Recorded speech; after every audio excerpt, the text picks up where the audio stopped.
तो मैं स्वागत करता हूं आप लोगों का।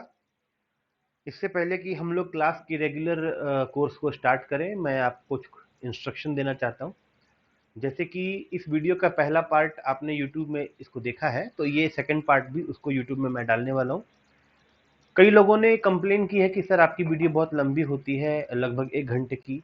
तो उसमें मैं उन लोगों को ये कहना चाहता हूँ कि ये काफ़ी इन्फॉर्मेटिव होने की वजह से आप लोगों को इससे बहुत सुविधा होगी अगर आप वीडियो को स्टार्ट करने से पहले हाथ में पेपर और पेन ले लेते हैं। तो मेरा सबको रिक्वेस्ट यही है कि अगर आप लोग इसको यूट्यूब में देख रहे हैं तो जिस पॉइंट में अगर आपने देख लिया है वहाँ अभी आप तुरंत पॉज कीजिए, पेपर और पेन लेके आ जाइए और फिर इसको देखना स्टार्ट कीजिए। जो कुछ भी इंपॉर्टेंट पॉइंट आपको लगता है उसको पॉज कीजिए, नोट डाउन कीजिए और फिर प्ले कीजिए। आज मैं ये आज मैंने ये डिसाइड किया कि मैं एक चीज़ को रिपीट नहीं करूँगा, जिससे कि आप लोगों को थोड़ा-सा टाइम ज़्यादा लग जाता है। तो अगर मान लीजिए कि कोई ऐसी चीज़ है जो छूट गई है, तो आप उसको फिर से 10 सेकंड, 20 सेकंड, 30 सेकंड में आप लोग बैठ जाएँ। कुछ समझ में ना आ रहा हो, उसको वापस से देखें, मुझे पूरा विश्वास है कि वो समझ में आ जाएगा। एक और हिदायत है कि जिनको 1 घंटे की वीडियो लंबी लगती है, यूट्यूब में ऐसी फैसिलिटी है कि आप 1.5 मतलब कि जो एक स्पीड होता है, उससे डेढ़ गुने स्पीड में आप देखें।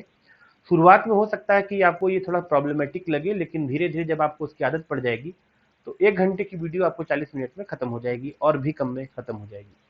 तो चलिए शुरू करते हैं। हम लोग पढ़ रहे थे list of major and minor head, जो कि सीपीडब्ल्यूए कोड जो हम लोगों ने शुरू किया था, सीपीडब्ल्यूए कोड, उसके चैप्टर 5 को हम लोग देख रहे थे और वो था अप्रोप्रिएशन एंड रीअप्रोप्रिएशन।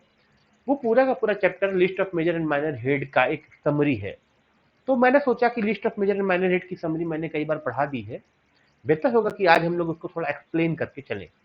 पिछली क्लास में हम लोगों ने देखा था कि रेवेन्यू रिसीट कहाँ तक आता है। वो आता है मेजर हेड 1606 तक।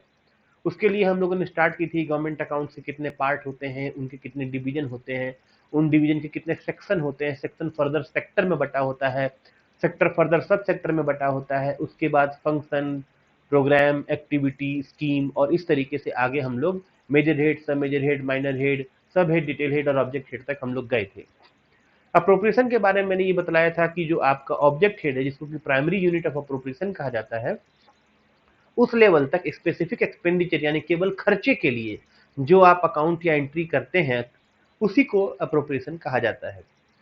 रीअप्रोप्रिएशन के बारे में मैंने ये बताया था कि एक प्राइमरी यूनिट ऑफ अप्रोप्रिएशन यानी कि एक ऑब्जेक्ट हेड से दूसरे ऑब्जेक्ट हेड में जब कोई फंड ट्रांसफर किया जाता है, उस समय में उस ट्रांसफर को रीअप्रोप्रिएशन कहा जाता है। ऐसा साल के अंत में अधिकांशतः होता है जब किसी एक हेड में पैसा बच जाता है। 31 मार्च की रात 12 बजे जब वो पैसा सरेंडर करना होता है, क्योंकि अगर आप वो पैसा सरेंडर नहीं करते हैं तो वो लैप्स कर जाता है और वो एक तरह का फाइनेंशियल क्राइम कंसीडर किया जाता है, जिसके लिए आपसे एक्सप्लेनेशन मांगा जा सकता है अगर प्लान हेड में ये 10 लाख रुपए से अधिक हो। ऐसी स्थिति में आपको ये हिदायत दी जाती है कि अगर कोई रीअप्रोप्रिएशन का गुंजाइश बनता है तो वहां पे कॉम्पिटेंट अथॉरिटी से परमिशन लेकर के आप उस फंड को रीअप्रोप्रिएट कर सकते हैं, यानी कि एक हेड से उठाएं जहां पे आपको बचत दिख रहा है और दूसरे हेड में लगाएं जहां पे आपको जरूरत दिख रही है। तो बचत से पैसा उठाया, जरूरत में लगाया, इसी को रीअप्रोप्रिएशन कहा जाता है। हम लोगों ने देखा रेवेन्यू रिसीट के बारे में कि रेवेन्यू रिसीट जो होता है उसके लिए 0005 से लेकर 1606 तक मेजर हेड काम करता है, जो कि आपने इसके थंबनेल में भी देख लिया है। आज की थंबनेल में आप देख सकते हैं कि हम लोग स्टार्ट कर रहे हैं रेवेन्यू एक्सपेंडिचर से। और रेवेन्यू एक्सपेंडिचर के बारे में जो कुछ खास इंस्ट्रक्शन मैं आपको दे दूं कि ये एक्सपेंडिचर हेड रेवेन्यू अकाउंट का है। ये 4 सेक्टर में बटा हुआ है और इन 4 सेक्टर को फर्दर सब सेक्टर में बांटा गया है। वो सब सेक्टर पढ़ने में बड़ा इंटरेस्टिंग है, मैं आपको एक्सप्लेन करूंगा। जिनको कि कोई भी फंडामेंटल नॉलेज होगा इकोनॉमिक्स का, वो जानते हैं कि 3 सेक्टर होते हैं, प्राइमरी सेक्टर, सेकेंडरी सेक्टर और टर्शियरी सेक्टर ऑफ इकोनॉमी। ठीक है, तो इकोनॉमी के सेक्टर अलग हैं, list of major and minor head के सेक्टर अलग हैं। उससे हम आपको एक्सप्लेन करेंगे, आपको समझने में आसानी होगी। ठीक है, देखिए शुरू करते हैं। एक्सपेंडिचर हेड का पहला जनरल सर्विस। अच्छा, उसमें भी क्या है, एक्सपेंडिचर हेड जो है ये है आपका डिवीजन। ये क्या है आपका डिवीजन ना, सेक्शन, सॉरी, ये सेक्शन है। ठीक है, ये सेक्शन है और सेक्शन के कितने सेक्टर हैं, 4। कौन से सेक्टर हैं, सेक्टर नंबर ए, क्योंकि मैंने आपको पहले ही बता दिया है कि अल्फाबेट से डिनोट होता है, ये है जनरल सर्विस। और उसके बाद है सोशल सर्विस, उसके बाद है इकोनॉमिक सर्विस और उसके बाद है ग्रांट इन एड, राइट। अब फिर से हम आते हैं जनरल सर्विस में क्या है। मैंने आपको बताया था कि जनरल सर्विस उस सर्विस को कहते हैं जिसमें गवर्नमेंट का फंक्शन छुपा होता है। सिंपल मीनिंग ये है कि कोई भी प्राइवेट कंपनी या कोई एक आदमी चाहे कितना ही ताकतवर हो, कितने ही पैसे वाला क्यों ना हो, इन सब चीजों को ओन नहीं कर सकता है, इन सब चीजों को ऑपरेट नहीं कर सकता है। एज फॉर एग्जाम्पल आप देख सकते हैं, जैसे कि आपका पहला है पार्लियामेंट। क्या कोई पार्लियामेंट ओन कर सकता है? मान लीजिए मुकेश भाई अंबानी कहें कि आज से हम अपना पार्लियामेंट खुद बनाएंगे, हमारे पास में बहुत पैसा आ गया है। जवाब है नहीं, वो पार्लियामेंट ओन नहीं कर सकते हैं। President, vice president, governor, administrator of UT, वो भी ओन नहीं कर सकते हैं। Council of minister, administration of justice मैंने सुप्रीम कोर्ट, हाई कोर्ट और जुडिशियरी मतलब लोअर कोर्ट, लोअर कोर्ट, ठीक है। तो ये सब भी ओन नहीं किया सकता। इलेक्शन जो भी हम लोग देखने वाले हैं, इसका जो इतना खर्च होगा वो 2015 में बुक होगा, और ये 2016 हमारा वाला है ऑडिट, यानी कि CAG। हमारी जो भी सैलरी वगैरह बनती है सब इसी में बनती है, ठीक है। याद कीजिए जब आपने रिवेन्यू रिसीट का देखा था, तो रेवेन्यू रिसीट में आपने क्या देखा था कि रेवेन्यू रिसीट में जो मेजर रेट स्टार्ट होना था 0005 से स्टार्ट होता था, वहां पर वो GST था। 0020 तक आ रहा है वो कॉर्पोरेशन टैक्स था, फिर 21 भी था। तो 0020 से लेकर के 0028 तक, तो मैं फिर से रिपीट कर देता हूं, आपका जो इनकम था उसमें से भी टैक्स रिवेन्यू वाला जो था वो कहां से कहां तक था। तो टैक्स रिवेन्यू था, मैं बात कर रहा हूं रेवेन्यू रिसीट की, टैक्स रिवेन्यू, उसमें भी खासकर रिसीट की मैं बात कर रहा हूं, पर फिर रिमाइंड करने के लिए, सो दैट आप कंपेरेटिव स्टडी कर सकें, लेकर के 0028 तक था, समझे। इसमें से ये वाला GST वाला था और ये वाला बाकी था। इन सबों के ऊपर में अगर कोई भी खर्चा होगा, एक्सपेंडिचर हेड एक ही है, इनका एक्सपेंडिचर हेड कौन सा है, यह है 2020 2020, और ये 2020 उसमें कौन सा वाला था, 0020 कौन सा था, कॉर्पोरेशन टैक्स वाला था, कॉर्पोरेशन टैक्स, ठीक है। इसका मतलब क्या होता है, CBDT central board of direct taxes और CBIT central board of indirect taxes, जो भी कोई खर्चा करता है वो केवल एक हेड में खर्चा करता है, उसका नाम है 0020। ये वाला आपको याद रखना है, ठीक है। ये बताने का पर्पस क्या है, बताने का पर्पस ये है कि सभी मेजर हेड के करस्पॉन्डिंग 2000 प्लस वाले हेड नहीं होते हैं। उदाहरण के तौर पे रिसीट हेड 0005 में 2000 जोड़ेंगे तो 2005 ऐसा कोई हेड एग्जिस्ट नहीं करता है, ठीक। यही आपके एग्जाम में पूछा जा सकता है कि स्ट्राइक आउट कीजिए इसमें से कौन सा गलत है। जो हेड एग्जिस्ट ही नहीं करता वो गलत है, तो आपको ये जानना होगा कि कौन सा हेड एग्जिस्ट नहीं करता है। लैंड रिवेन्यू का रिगार्डिंग हमने देखा था, 0029 था, वहां पे 2030 स्टैंप एंड रजिस्ट्रेशन भी था, collection of taxes on wealth ये सब था, ठीक है। उसके बाद हम आगे बढ़ जाते हैं। तो देखिए यहाँ पे आपने देखा क्या कि आपका जो सेक्टर है, ध्यान से देखिएगा, सेक्टर है जनरल सर्विस। तो जनरल सर्विस का जो सेक्टर है उसमें आपका सब सेक्टर कौन सा है, पहला ऑर्गन ऑफ स्टेट, दूसरा है कौन सा, फिजिकल सर्विसेज, देखिए यहाँ पे है, ठीक है। तीसरा कौन सा है, बी के बाद सी आएगा, आप देख लीजिए, इंटरेस्ट पेमेंट और इंटर सर्विस अपडेट। चौथा डी है एडमिनिस्ट्रेटिव सर्विस, और पांचवा ई है pension and miscellaneous general service. छठा एफ है डिफेंस सर्विस, और कुल मिलाकर के 6 जनरल सर्विस के कुल मिलाकर के 6 हैं, ठीक है। मैं इसको एक बार ऐसे क्लोज कर देता हूँ, इसको यहाँ स्प्लिट कर देता हूँ, और स्प्लिट कर लेने के बाद में हम लोग इसको ले लेते हैं नोट में। नोट में लेना हमारे लिए आसान होता है, इसलिए हम इसको नोट में लेते हैं, ठीक है। और अब हम यहाँ इसको लिखना शुरू करते हैं। देखिए ध्यान से, पहला कौन सा था आपको मैंने यहाँ दिखाया है, फिर मैं इसका रिपीट कर देता हूँ एक बार, देख लीजिए। तो पहला है जनरल सर्विस, थोड़ा मैं बड़ा कर दूँ इसको, बिल्कुल सही, पेज नंबर ना भी आए तो भी कोई दिक्कत नहीं है, देखिएगा। तो आपका कौन सा था, एक्सपेंडिचर हेड, है ना, एक्सपेंडिचर हेड, ये है सेक्शन, उसमें सेक्टर कौन सा है, सेक्टर है जनरल सर्विस माने GS। इसके सब सेक्टर कौन से हैं, सब सेक्टर है नंबर 1, पहला है organ of state, organ of state, दूसरा है फिजिकल सर्विसेज,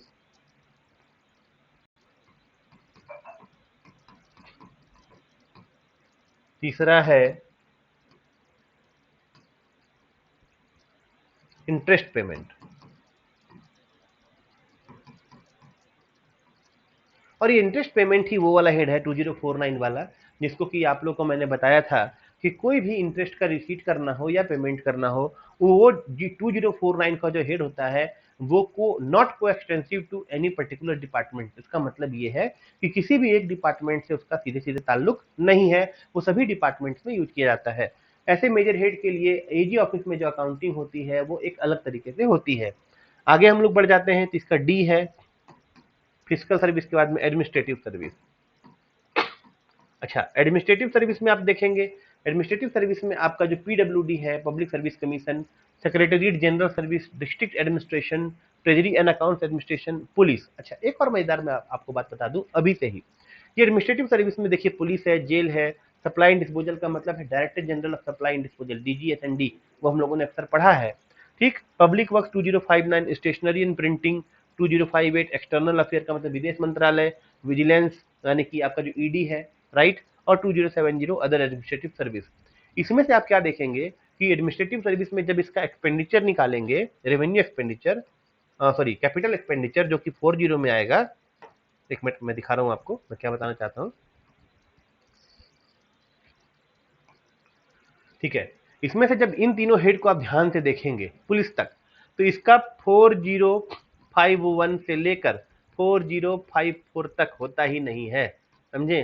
4055 है डायरेक्ट। तो इसका मतलब क्या हुआ कि इसका मतलब है कि इन सब हेड्स में, ध्यान से सुनिएगा, इन सब हेड में कैपिटल एक्सपेंडिचर अगर होता है तो वो 2059 पब्लिक वर्क में बुकिंग होती है। तो इनके लिए कैपिटल एक्सपेंडिचर की बुकिंग कहाँ होती है? 2059 में। कैसे भैया? देखिए, पब्लिक सर्विस कमीशन यूपीएससी, ठीक है, यहाँ पे जो भी खर्चा होता है, अगर बिल्डिंग बिल्डिंग बनेगी तो यहाँ पे बुकिंग होगी। सेक्रेटेरिएट में जो भी खर्चा होगा 2059 बुक होगी। डिस्ट्रिक्ट एडमिनिस्ट्रेशन में बिल्डिंग के बारे में रिगार्डिंग में जो भी खर्चा होगा यहाँ बुक होगा। तो कुल मिलाकर के आप समझ सकते हैं कि आपको हर हेड का करस्पॉन्डिंग 2000 प्लस नहीं मिलने वाला है, और जो नहीं मिलने वाला है उससे क्वेश्चन रेज किया जाता है। ठीक है, देखिए अब फिर से हम आ जाते हैं वापस से। तो ये हमने डी देख लिया एडमिनिस्ट्रेटिव सर्विस में। अब ई आ गया क्या? Pension and miscellaneous payment. यहां हम लिख देते हैं ई, ठीक है, पेंशन एंड मिसलेनियस। और एफ कौन सा आ गया? डिफेंस। एफ कौन सा आ गया? डिफेंस। ये आपका आ गया ऑर्गन ऑफ स्टेट, किसमें आ गया? जनरल सर्विस में। अब हम आगे आते हैं, वो नेक्स्ट कौन सा है? सोशल सर्विस, है ना। और सोशल सर्विस को जब आप देखेंगे ध्यान से, तब आपको बहुत अच्छा लगेगा। जैसे कि आप इसको देखिए, education, sports, art and culture. यहाँ पे कुछ खास बात है जो मैं आपको एक्सप्लेन करने वाला हूँ। आपके चैप्टर नंबर 5 में इसका एग्जाम्पल दिया हुआ है, और नए वाला जो मॉडल क्वेश्चन है उसमें इससे क्वेश्चन पूछा गया है। क्वेश्चन क्या है कि आपका 2202 जो है उसका 4202 तो एग्जिस्ट करता है। ठीक है, इसका देख लीजिएगा, यहाँ पे मैं आपको बता रहा हूँ कि 4202 है, लेकिन 2203, 2204 और 2205 का 4203, 4204, 45 नहीं है। जब ऐसा नहीं है तब क्या होता है? इसी का माइनर हेड और उसके बाद में सब मेजर हेड, सब हेड, सॉरी, सब हेड 01, 02, 03, 04। तो 4202 का सब हेड 01, वो है जनरल एजुकेशन, जनरल एजुकेशन। उसके बाद 02 है टेक्निकल एजुकेशन, ठीक है, 03 है स्पोर्ट्स, और 04 है आर्ट। पॉइंट ये है कि आपको हर एक मेजर हेड का करस्पॉन्डिंग कैपिटल एक्सपेंडिचर में मेजर हेड मिलने वाला नहीं है। वहां पे इस केस में जबकि आपका रेवेन्यू एक्सपेंडिचर का करस्पॉन्डिंग कैपिटल एक्सपेंडिचर न मिलता हो, वहां पे कैपिटल एक्सपेंडिचर में वो किसी एक मेजर हेड के अंडर में सब हेड के रूप में डिनोट किया जाता है। इसका एग्जाम्पल आपके चैप्टर 5 में दिया हुआ है, आप इसको एक बार नोट कर सकते हैं। ठीक, उसी तरीके से मेडिकल एंड पब्लिक हेल्थ का तो है, मैंने 2210 तो 4210 है, लेकिन 2211 फैमिली वेलफेयर का 4211 नहीं है। पॉइंट आप समझिए, जो नहीं है वो मैं आपको एक्सप्लेन कर रहा हूं। ठीक है, आगे देखेंगे। तो हम क्या देख रहे थे? General service. अब हम किस में आ जाएंगे? सोशल सर्विस में। देख लीजिएगा सोशल सर्विस के सब सेक्टर कौन से हैं, और उसी के हिसाब से हम लोग आगे बढ़ते चले जाएंगे। आ गया अब सोशल सर्विस, है ना। उसके सब सेक्टर कौन से हैं? तो उसका है A, education, sports and art and culture. B है हेल्थ। सी क्या है? Water supply. डी क्या है? इंफॉर्मेशन एंड ब्रॉडकास्टिंग, मतलब दूरदर्शन टाइप, समझिए ना, Doordarshan and all India radio. ठीक है। ई क्या है? वेलफेयर ऑफ शेड्यूल कास्ट,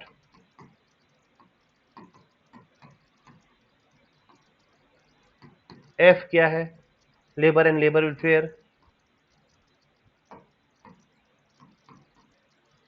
और जी क्या है, सोशल वेलफेयर। देखिए, इसको समझने के लिए मैं आपको थोड़ा सा एक्सप्लेन करता हूँ बैकग्राउंड। पहले जो भी सरकारें हुआ करती थी, उनका गोल क्या था? उनका गोल था रूल करना, शासन करना। ठीक है, उनका गोल था अपने ही नागरिकों को दूसरे नागरिकों या दूसरे देशों की आक्रमण से बचाना। ठीक, आज गोल नहीं है, आज ये तो गोल है ही, उसके अलावा जो मेजर गोल है वो social welfare of the public है, या कि आपका जो सिटीजन है उसके सोशल वेलफेयर का काम करना। जैसे कि आप यहाँ के सब सेक्टर से देख सकते हैं कि सरकारी तौर पे आपने क्या बनवाया, स्कूल बनवाए, हॉस्पिटल्स बनवाए, वो हेल्थ में आ जाएगा। वाटर सप्लाई के लिए काम किया तो साफ पानी देना, drinking water and sanitation division इसी के परिणाम है। प्रधानमंत्री मतलब जो हमारे भाजपा की सरकार है, उन्होंने जो शौचालय की जो योजना बनाई और उसके बाद में हर घर में जो शौचालय बनवाया, वो इसी से बनवाया, सैनिटेशन वाले प्रोग्राम से। देखिए, वाटर सप्लाई एंड सैनिटेशन ये वाला है। हाउसिंग एंड अर्बन डेवलपमेंट इसी में इंक्लूडेड है। अर्बन डेवलपमेंट का मतलब है कि जो नगरीय योजना है कि किस तरीके से स्मार्ट सिटी बनाई जाएगी। ठीक है, हाउसिंग में लोगों को हर एक आदमी को घर दिया गया। तो आप देखेंगे कि कोई भी सरकार होगा, योजनाओं के नाम बदल जाएंगे पर इन सब चीजों को वो हमेशा शामिल रखते हैं। मेडिकल में आप देखिए, आयुष्मान योजना है, नाम बदल जाएगा, कोई दिक्कत नहीं है, लेकिन आप इसको इमेजिन कीजिए कि आप योजनाओं के नाम से आप खाली सरकार को समझ सकते हैं कि उनका बेसिकली वेलफेयर क्या है, जिसके आधार पर वोट पड़ता है। तो सोशल सर्विस में उन सारी चीजें शामिल जिनके आधार पर उनको वोट पड़ता है। आगे देख लेंगे इंफॉर्मेशन एंड ब्रॉडकास्टिंग। ये जो है इंफॉर्मेशन एंड पब्लिसिटी, अपने ही योजनाओं का प्रचार प्रसार करने के लिए न्यूज पेपर, रेडियो, दूरदर्शन, बाकी टीवी चैनल्स को यूज करना, ये इंफॉर्मेशन एंड ब्रॉडकास्टिंग में शामिल होता है।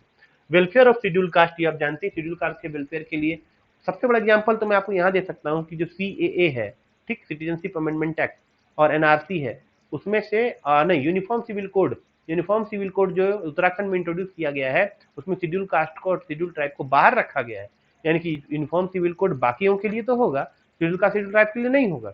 उनके लिए कई सारी योजनाएं हैं। संविधान में 2 अनुसूचियां अलग से बनाई गई हैं, अनुसूची 5 और अनुसूची 6, जिसमें कि शेड्यूल कास्ट के डेवलपमेंट के लिए, उनके अपने लोकल गवर्नमेंट के लिए, गवर्नेंस के लिए उनको अलग से पावर दिए गए, जो पावर हमारे आपके पास में नहीं है।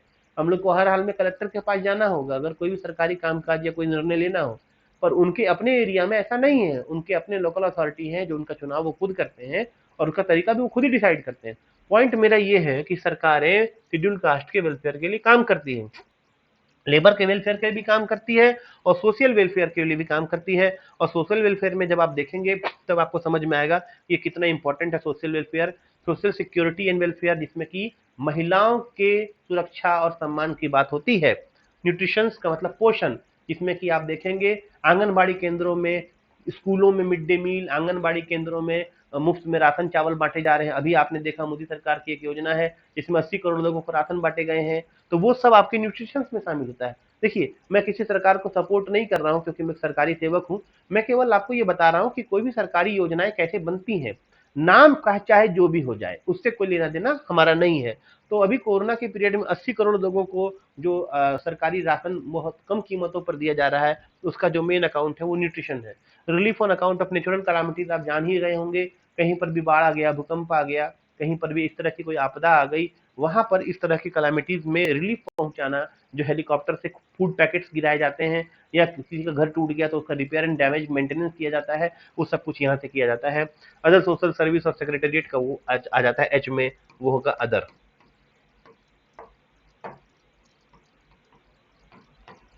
जो बाकी कहीं नहीं आ जाएगा, आपको नहीं पता लग रहा है कि इसको हमको कहाँ लेना है, चुपचाप से 22-50 में उसको ले लीजिए। हम लोग आ जाते हैं अगला, इकोनॉमिक सर्विस, और यहीं पर वो पॉइंट है जो मुझे आप लोगों से डिस्कस करना था कि इकोनॉमिक सर्विस जो होता है वो इकोनॉमिक्स की ब्रॉड जानकारी रखने वाले को बहुत आसानी से समझ में आ जाएगा। कि आपको पता होगा, जो मैंने पहले ही क्लास के स्टार्ट में बता दिया है कि 3 सेक्टर होते हैं ऑफ इकोनॉमिक्स, समझे कि नहीं? कौन सा होता है? प्राइमरी, सेकेंडरी और टर्शियरी। अमूमन मोटा मोटा समझ जिनको इकोनॉमिक्स नहीं आता है, मैं उनके लिए बता रहा हूँ, जिनको आता है वो तो अच्छे से जानते हैं कि प्राइमरी सेक्टर मतलब कृषि और पशुपालन, सेकेंडरी सेक्टर का मतलब उद्योग, इंडस्ट्रीज, और टर्शियरी सेक्टर का मतलब होता है सर्विस सेक्टर। ठीक, अब आप देखिएगा आपके जो इकोनॉमिक सर्विस में सब सेक्टर बनाए गए हैं, सब सेक्टर वो इसी तरीके से बनाए गए हैं। ठीक है, सब सेक्टर में आप देखेंगे प्राइमरी सेक्टर में कौन सा होगा, एग्रीकल्चर, जो मैंने आपको बताया था। ठीक है, तो ये प्राइमरी सेक्टर का उदाहरण है एग्रीकल्चर एंड अलाइड।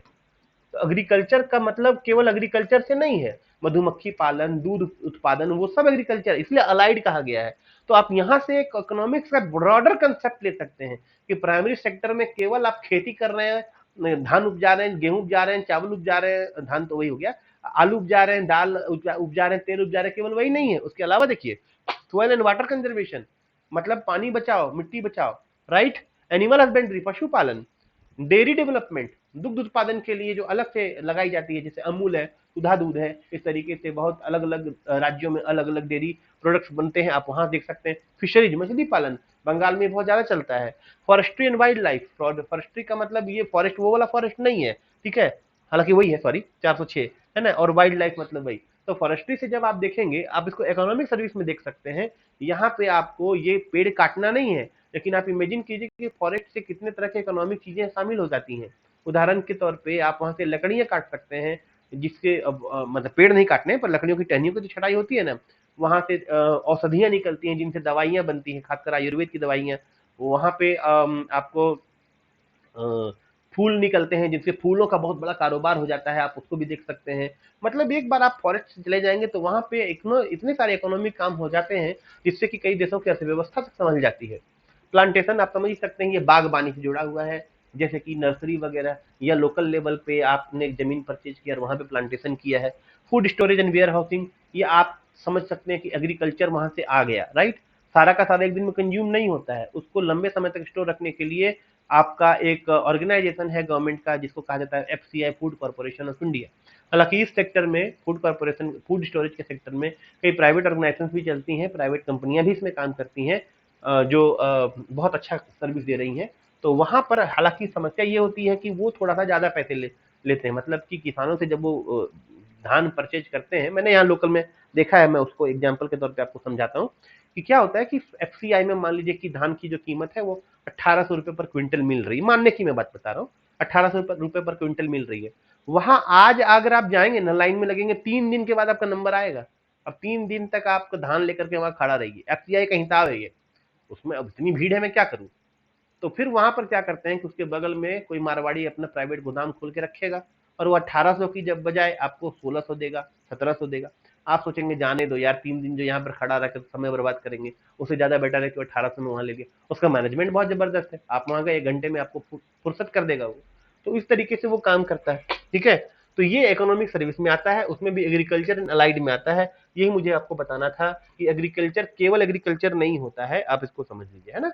अगला आ गया, अच्छा इसमें तो और भी है, जैसे कि agriculture research, agriculture financial institution, कुछ ऐसे होते हैं जैसे NABARD, national agricultural board of rural development, शायद ऐसे कुछ है, समझ रहे कि नहीं। वो उसी को एग्रीकल्चरल एक्टिविटीज को ही वो स्पेसिफिकली लोन प्रोवाइड करता है, ठीक है। इस तरीके से जितने भी बैंक होते हैं उसमें केसीसी होता है, किसान क्रेडिट कार्ड, इस तरीके से ट्रैक्टर्स के लिए आपको लोन सस्ते में मिल जाते हैं। वो सब एग्रीकल्चरल फाइनेंशियल इंस्टीट्यूशन के द्वारा किए जाते हैं। कोऑपरेशन मतलब कि कई कोऑपरेटिव सोसाइटी बन जाती है, वो लोग आपस में काम करते हैं अदर एग्रीकल्चरल प्रोग्राम के बारे में, जैसे कि कोई गवर्नमेंट ने स्कीम निकाली, सेंट्रल गवर्नमेंट ने अलग निकाली, स्टेट गवर्नमेंट ने अलग निकाली, वहां पे वो ऐसा चलता है। अगला आ जाता है रूरल डेवलपमेंट। अब आप सोचिए, इसका सीक्वेंस समझने की कोशिश कीजिए। अच्छा मैं आपको एक टिक करके एक्सप्लेन करूंगा बाद में, पहले मैं सारा का सारा लिख देता हूं और फिर आपको सीक्वेंस समझाता हूं। स्पेशल एरिया डेवलपमेंट, डी है irrigation and food,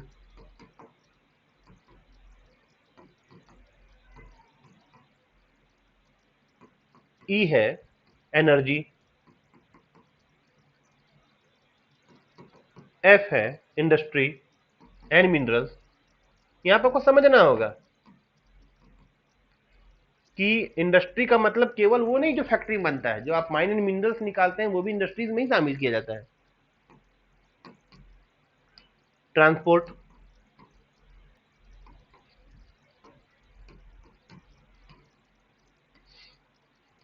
communication,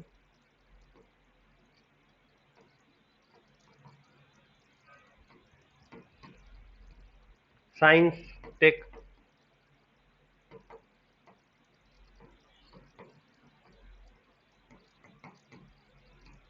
general economics,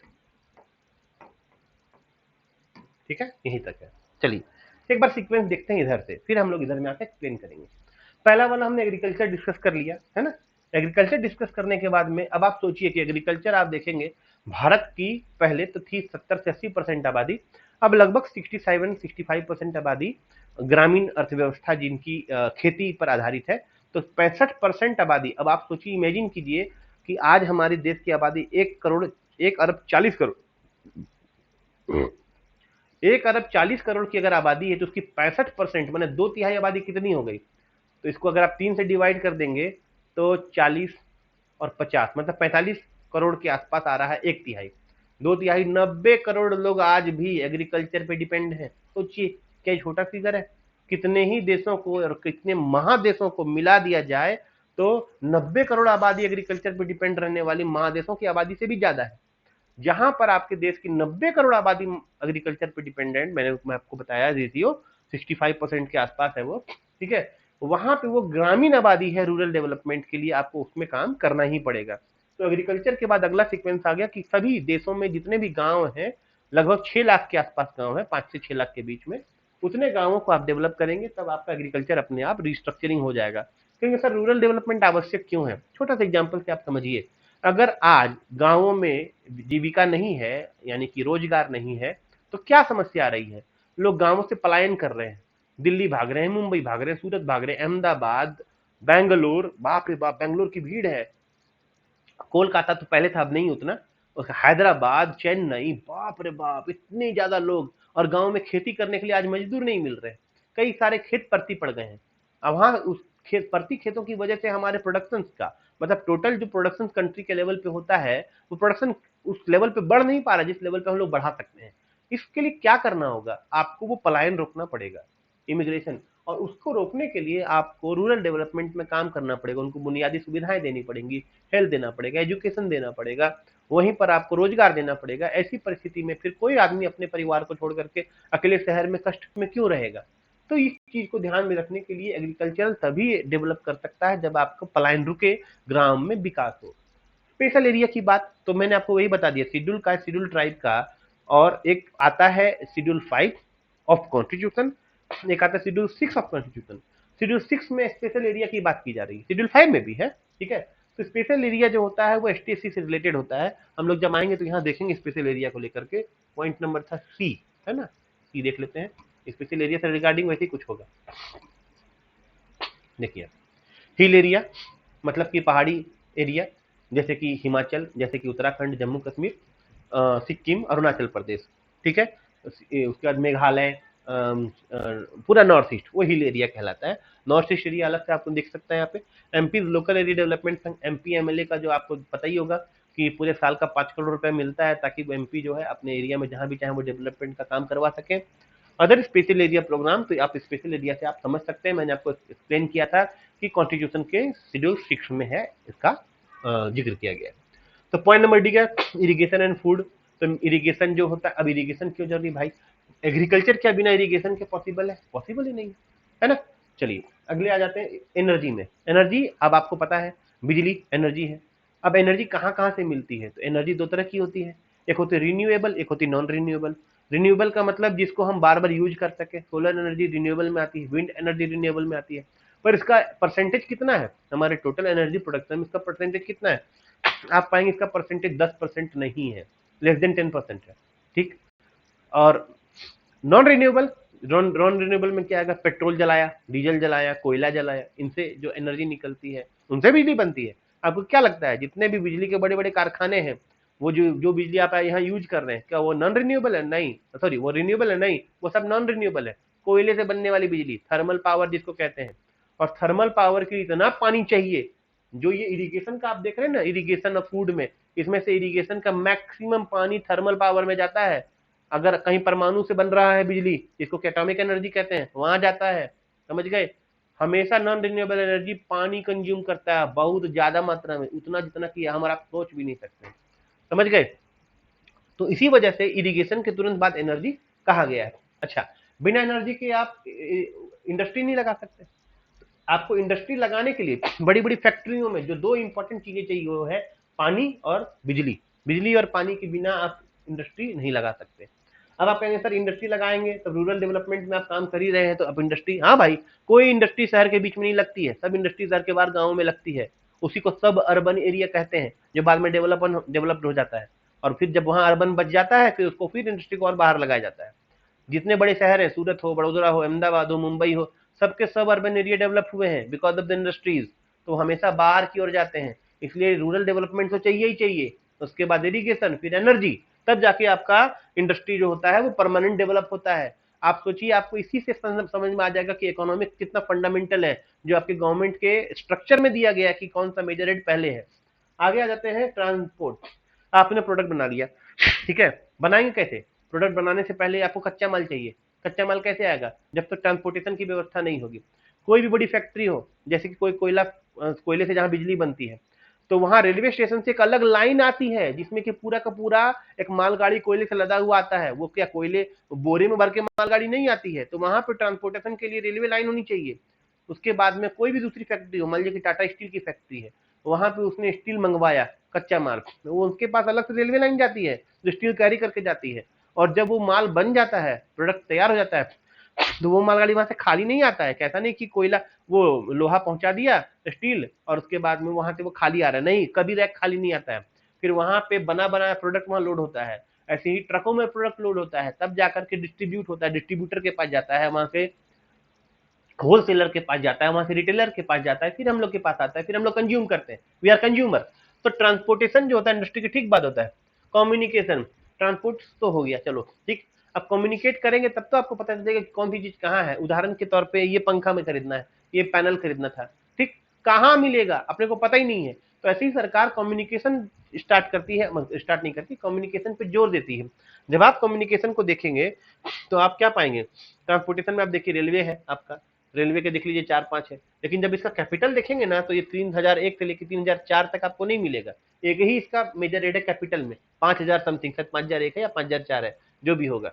उसी तरीके से रेलवे सरप्लस है, loan taken from general revenue हो, पोर्ट है आपका, देखिए एयरपोर्ट एंड लाइट हाउस, उसी में शिपिंग है, पोर्ट तो बना दिया, अब जहाज बनाओ। सिविल एविएशन है, हवाई जहाज उड़ाओ, ठीक है। रोड एंड ब्रिजेज है, जिस पर हम लोग काम करते हैं, सड़कें बनाते हैं, रोड ट्रांसपोर्ट उसी में आ जाता है, ठीक। इनलैंड वाटर ट्रांसपोर्ट, वो अंदर में जो अंतर नदी में जो बोट तैरा करते हैं, खासकर अभी आपने देखा होगा इलाहाबाद से हल्दिया के बीच में, वो हल्दिया जो बंगाल में है। उसी तरीके से अभी अयोध्या में स्टार्ट हुआ है सरजू नदी में। तो वो सब जो इनलैंड वाटर ट्रांसपोर्ट होता है वो सब बहुत इंपॉर्टेंट होता है, और ट्रांसपोर्ट के ये अलग आगे सब सेक्टर के हिसाब से। कम्युनिकेशन में आप देख लीजिए, पोस्टल पोस्ट ऑफिस आपका यहाँ पे है, टेलीकम्युनिकेशन बीएसएनएल है, डिविडेंड टू जनरल रेवेन्यू में उसको नहीं बता सकता, अप्रोप्रिएशन फ्रॉम टेलीकम्युनिकेशन सरप्लस, ठीक है। टेलीकम्युनिकेशन से अगर सरप्लस होता है तो उसका खर्च कहाँ किया जाएगा? ऐसा अमूमन होता नहीं है, बीएसएनएल घाटे में जा रहा है। Repayment of loan taken from general revenue by telecommunication, satellite system जो आपका उपग्रह सब प्रक्षेपित होता है, तो जो इसरो है, इसरो को पैसा कहाँ से मिलता है? 32-52 से, और वो यहीं पे खर्च करते हैं। अदर कम्युनिकेशन में आप देख सकते हैं। आ गया अगला कम्युनिकेशन के बाद साइंस एंड टेक में, ठीक है। अब देखिए 3401 हो गया एटॉमिक एनर्जी, ये स्पेस रिसर्च हो गया। 3402 ओशियोनोग्राफिक, अब समुद्र में इससे पहले कि सुनामी वगैरह आ जाए हमें वार्निंग चाहिए। वार्निंग सिस्टम पूरे देश भर में 8 या 9 जगहों पे इंस्टॉल किया गया है। उन सब सिस्टम के ऊपर भी जो खर्चा होता है या रिसर्च का काम होता है सब यहाँ पे ओशियोनोग्राफिक रिसर्च में आता है। Other scientific research and ecology and environment, environment अलग है, फॉरेस्ट्री अलग है, ये आपको समझना होगा। फॉरेस्ट्री जहाँ पे 406 है, ये 435 है, उसमें भी 406 0406 है यहाँ, लेकिन ये है मैंने 1435 या 3435, ठीक है। अब हम आ गए साइंस के बाद में जनरल इकोनॉमिक, जो आपका कहीं नहीं गया। अब जब आपका इंडस्ट्री डेवलप हो जाएगा तब आप तीसरा सेक्टर में आएंगे, वो कौन सा सेक्टर? Service sector. तो प्राइमरी सेक्टर था एग्रीकल्चर एंड अलाइड, उसके बाद सेकेंडरी था इंडस्ट्री, है ना, और इंडस्ट्री के बाद टर्शियरी सेक्टर कौन सा? Service sector. भारत के मामले में भारत सबसे ज्यादा ग्रो किसने किया? किसने भारत ने सबसे ज्यादा ग्रोथ किसमें किया है? तो वो है टर्शियरी सेक्टर में, यानी सर्विस सेक्टर में। तो वो यहाँ पे आप देख सकते हैं जनरल इकोनॉमिक सर्विस में है। देखिए पॉइंट में दिखाता हूँ, ठीक है। सेक्रेटेरिएट इकोनॉमिक सर्विस वो एक अलग है, वो सरकारी कामकाज।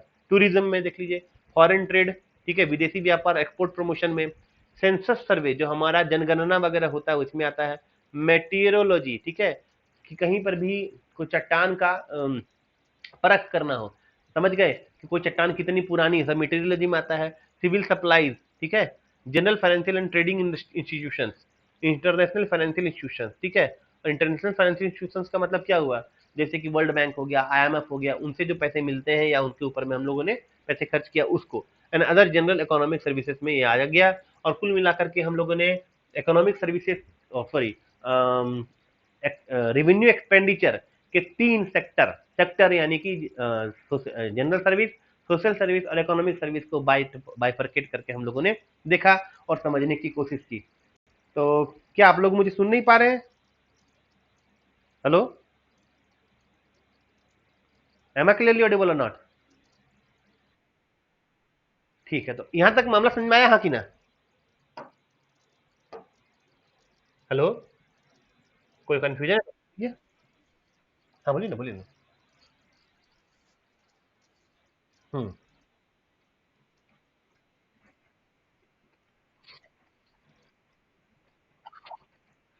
हर एक मिनिस्ट्री का सेक्रेटरीट अलग होता है, आपको पता है ना, इसलिए। ठीक है, अब हम लोग आते हैं आगे। ग्रांट इन एड का सिंपल मतलब वही है, 3601 से लेके, इसमें केवल 3 नजर नहीं आएगा, बाकी 1 2 4 5 6 है। तो स्टेट गवर्नमेंट को जब केंद्र सरकार पैसे देती है तो 3601 में बुक करती है। अगर यूटी को पैसे देती है, विद लेजिस्लेचर वाले को, तो 602 में बुक करती है। ठीक है, compensation and assignment to local bodies and panchayat raj institution, अगर उनको पंचायती राज को कुछ पैसे देती है तो 04 में बुक करती है। Technical and economic cooperation with other countries, दूसरे देशों के साथ में अगर कोई टेक्निकल और इकोनॉमिक कोऑपरेशन होता है, वहां पर जो पैसे खर्च होते हैं 3605 में बुक होता है। और एड मटेरियल एंड इक्विपमेंट, अगर किसी को अगर पैसे ना देकर के सीधे सामान दे दिया, समझ गए, तो वो 3606 में बुक होता है। इस तरीके से ग्रांटी नेट के 4 हेड, पांच हेड यहाँ पे है, और वहां पे जो था रिसिप्ट में केवल 3 ही हेड था, ठीक है ना। तो आप इसको देखकर समझ सकते हैं, क्लियर है। और यहाँ पे आ गया 4000 मिसलेनियस कैपिटल रिसीट, है ना। अब हम लोग आते हैं कैपिटल एक्सपेंडिचर पे। देखिए, कैपिटल एक्सपेंडिचर के बारे में मैंने आपको पहले बता दिया। वो क्या बताया कि रेवेन्यू एक्सपेंडिचर का जितना भी हेड है वो सब कैपिटल एक्सपेंडिचर में हु बहू आएगा, कोई जरूरी नहीं है। उदाहरण के तौर पे आपने देखा था रेवेन्यू रिसीट में, तो रेवेन्यू रिसीट में आपने क्या देखा था कि 0005 से लेकर के 00028 तक जितना भी रेवेन्यू रिसीट था उसका एक ही मेजर हेड था रेवेन्यू एक्सपेंडिचर में, वो था 2020। लेकिन आप इमेजिन कीजिए कि आपको यहाँ पे कैपिटल एक्सपेंडिचर है ही नहीं, समझ गए, यानी कि टैक्स रिवेन्यू और नॉन टैक्स रिवेन्यू का जो हेड था उसका कोई कैपिटल एक्सपेंडिचर यहाँ पे आपको शो नहीं हो रहा है, समझ रहे हैं। तो जब आपका रेवेन्यू एक्सपेंडिचर में फिजिकल सर्विसेज था, क्वाइनेज मिंट वाला, उसका वाला यहाँ पे है एक हेड, कौन सा, 4046, outlay on currency coinage and mint. तो यहाँ पे कैपिटल एक्सपेंडिचर जो स्टार्ट होता है वो 4046 से स्टार्ट होता है, उससे पहले नहीं। याद कीजिए, आपका रेवेन्यू एक्सपेंडिचर कहाँ से स्टार्ट होता है, जनरल सर्विस से, है कि नहीं। और जनरल सर्विस में भी कौन सा, जनरल सर्विस में वो जो था जनरल इंस्टीट्यूशंस ऑफ गवर्नमेंट, जैसे कि प्रेसिडेंट ऑफ इंडिया था, पार्लियामेंट था, ऑडिट था, इलेक्शन था, याद आ रहा है। लेकिन वहां ये सब नहीं है, देख लीजिए आप, है कि नहीं। वजह, यहाँ पे अगर आपको कैपिटल का कोई भी नया काम करना होगा तो आप 4059 में बुक कीजिए आराम से, कोई दिक्कत नहीं है। आगे बढ़ जाए।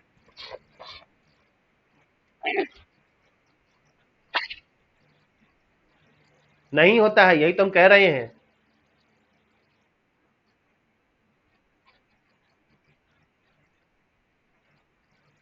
ये भी तो लेटेस्ट वाला ही है। ये कब 4016 आ गया भाई? अच्छा, 11वें महीने में, 11वें महीने में आया है क्या? हम्म, हम्म, तो नया आया होगा फिर वो, क्योंकि 4046 के पहले तो कोई हेड हमने देखा ही नहीं। तो अगर ऑडिट वाले ने अपना नया ओपन करवाया होगा, क्या बोल रहे हैं? हाँ, तो इसका मतलब हम लोग बहुत पावरफुल आदमी हैं, हम लोगों ने अपना नया हेड ओपन करवा लिया ना, 401। Thank thank you for update. नहीं, बढ़िया बढ़िया, बहुत बढ़िया। तो इसका मतलब हम लोगों ने देख लिया कि हमारा कौन सा हेड कहाँ पर कैसे ऑपरेट हो रहा है, ठीक है। अब हम आते हैं इसमें, तो capital account and general service हमने देख लिया। Capital account and social service, ठीक है। सोशल सर्विस में जो आपके बुक में दिया गया एग्जांपल वो यही दिया गया था, 4202 वाला।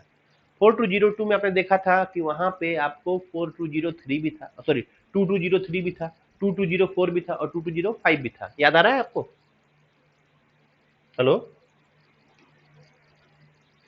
देखिए मैं आपको दिखाता हूँ। वहां पे आपको जो था वो था 2202, 2203, 2204 और 2205।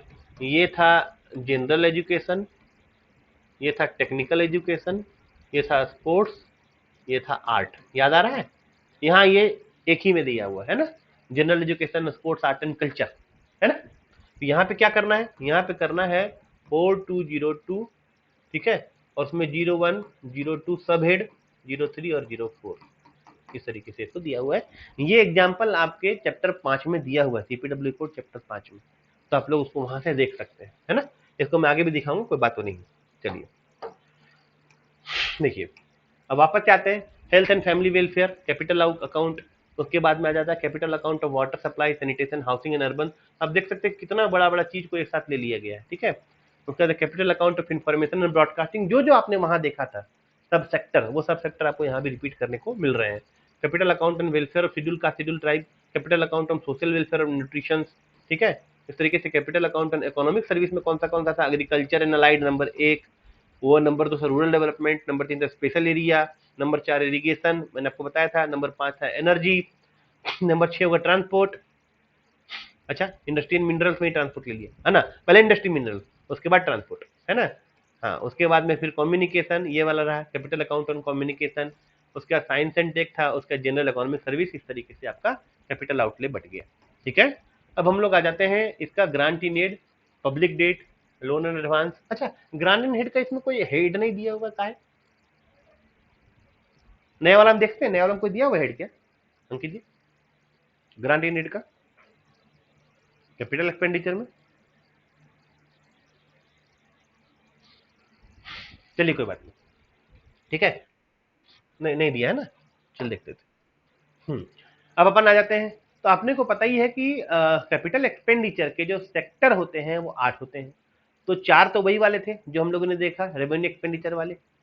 कौन सा था? General service, social service, economic service and grant in aid. 4 अलग थे, PDLA, public debt and loans and advances. तो देखिए, पीडी जो है ई है, ठीक। Internal debt of central government, इसका मतलब क्या हो, सेंट्रल गवर्नमेंट का इंटरनल डेट, अंदरूनी कर्जा। एक्सटर्नल डेट, ठीक है, बाहरी कर्जा। Internal debt of the state government, तो ये 6001 और 6003, दोनों में केवल अंतर इतना ही है ना। उसके बाद loan and advances from the central government and external debt suspense, ठीक है। यहाँ पे जब आप भी आप देखेंगे लोन एंड एडवांसेस के बारे में, तो आप ये पाएंगे कि ये जो लोन एंड एडवांसेस है ना, ये सब किसी न किसी मिनिस्ट्री से रिलेटेड है, और ये है भी। जिस मिनिस्ट्री को लोन एंड एडवांस चाहिए होता है, अच्छा, ये वाला जो हेड है वो दोनों तरह के ट्रांजेक्शन बुक करता है। यानी कि अगर पैसा आएगा तो रिसीट ले लेगा, अगर पैसा जाएगा, रिसीट का मतलब क्रेडिट ले लेगा, और अगर पैसा जाएगा तो डेबिट ले लेगा। जबकि इसके पहले माने ग्रांट इन एड से पहले वाला जो पोर्शन था उसमें वन साइडेड बुकिंग थी, यानी कि कैपिटल एक्सपेंडिचर केवल डेबिट होता था, रेवेन्यू एक्सपेंडिचर केवल डेबिट होता था। लोन एंड एडवांस के मामले में ऐसा नहीं है, इसी वजह से इसको डीडीआर हेड कहा जाता है, डेट डिपॉजिट एंड रेमिटेंस। तो डेट डिपॉजिट वाला जो हेड होता है वो कैपिटल एक्सपेंडिचर का आखिरी 4 सेक्टर है, ठीक है। और एसआर, सस्पेंस एंड रेमिटेंस होता है, वो पब्लिक अकाउंट का है, 6 सेक्टर। तो 6 और 4 10 सेक्टर टोटल होते हैं। तो ये जो लोन एंड एडवांसेस है वो किसी न किसी मिनिस्ट्री से रिलेटेड है, आप इसको देख सकते हैं, इसमें ऐसा एक्सप्लेन करने वाली कोई बात नहीं है। कुछ आप देखेंगे इसमें है ही नहीं, वजह उस मिनिस्ट्री को लोन की जरूरत नहीं पड़ती है। इसमें एक एग्जाम्पल दिया गया है आपके चैप्टर 5 में, और वो एग्जाम्पल है 2057, ठीक है। तो उसका 6057 देखिएगा आप, 6057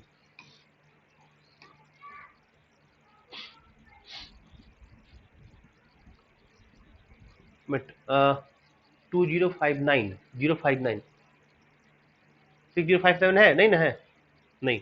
पीडब्ल्यूडी को अपना लोन मिलता है? नहीं नहीं मिलता है, देखिए अपना पीडब्ल्यूडी वाला भी नहीं है। इसका मतलब क्या हुआ कि ऐसे डिपार्टमेंट जिनका लोन मिलना जरूरी नहीं, जिनको लोन की कोई जरूरत नहीं हो, उसको लोन अकाउंट है ही नहीं, समझ गए। तो वो कुछ हेड है ही नहीं, यहाँ पे एग्जिस्ट ही नहीं करते हैं, ठीक है ना। चलिए आगे देख लेते हैं। जो आपको एक हेड है सबसे इंपॉर्टेंट और आपको क्वेश्चन पूछेगा वो वाला, वो ये वाला है, ये वाला देखिए, लोन टू गवर्नमेंट सर्वेंट। आप जो भी अपने ऑफिस से लोन लेते हैं, जैसे कि हाउस बिल्डिंग एडवांस लिया, मोटर व्हीकल एडवांस लिया, ठीक है। कई ऐसे स्टाफ होते हैं जिनको कि वो मिलता है, क्या उसको बोलते हैं, फेस्टिवल एडवांस मिलता है, वो सारे के सारे एडवांस 7610 में आपको लिए जाते हैं और रिकवर भी यही किए जाते हैं। तो ध्यान से देखिएगा, मान लीजिए कि आप सर्वेंट है आपको मिले कितने, 40,000 रुपया एडवांस, ठीक है। तो यहाँ से पैसा निकला तो ये 40,000 रुपये क्या हो गया, डेबिट। अब आपको क्या करना है, इस पे इंटरेस्ट भरना है 10%। तो 40,000 का 10% कितना हो गया, तो 4,000 रुपये। तो जब आप 40,000 वापस करेंगे, यानी कि वेन रिटर्न, ठीक है, वेन रिटर्न, तब आप क्या करेंगे कि 40,000 कर देंगे क्रेडिट,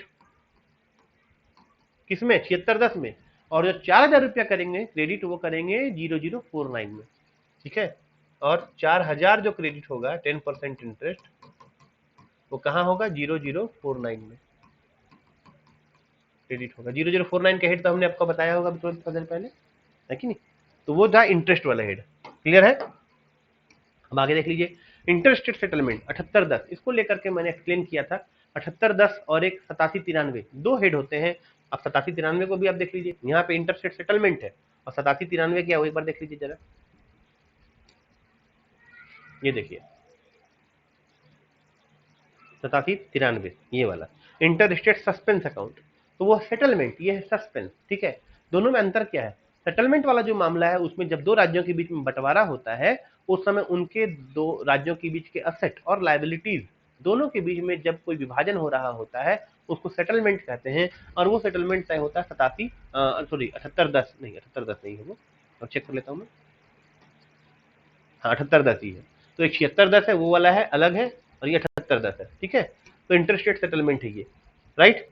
यहाँ पे आपको देख लीजिए, यहाँ पे दो राज्यों के बीच के बंटवारे को देखा जाता है, दो राज्यों के बीच असेट एंड लाइबिलिटी के डिस्ट्रीब्यूशन को,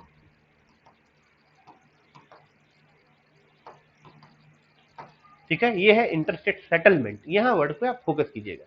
और जो दूसरा वाला वर्ड है वो है इंटर स्टेट सस्पेंस।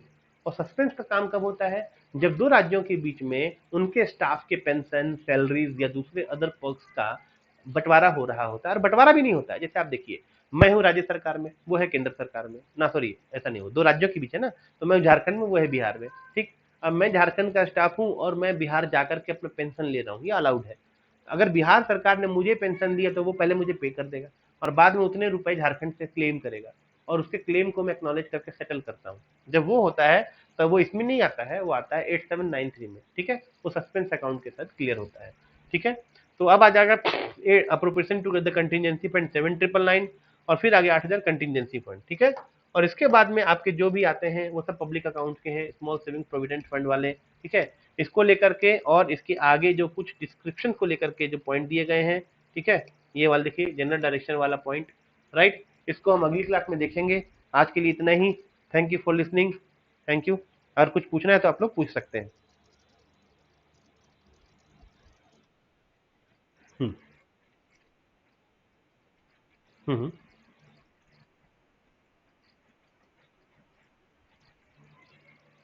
अच्छा, आपका वाला पोर्शन सुनाई नहीं पड़ता है ना। अच्छा अच्छा। अच्छा, मैं इसको चेक चेक कर लेता हूँ। मतलब केवल मेरी आवाज रिकॉर्ड हो रही है, आपकी वाली आवाज रिकॉर्ड नहीं हो रही है। अच्छा, मैं देख लेता हूँ, ठीक। अच्छा ठीक है, ठीक। अच्छा ठीक ठीक है, मैं देख लेता हूँ। Okay okay.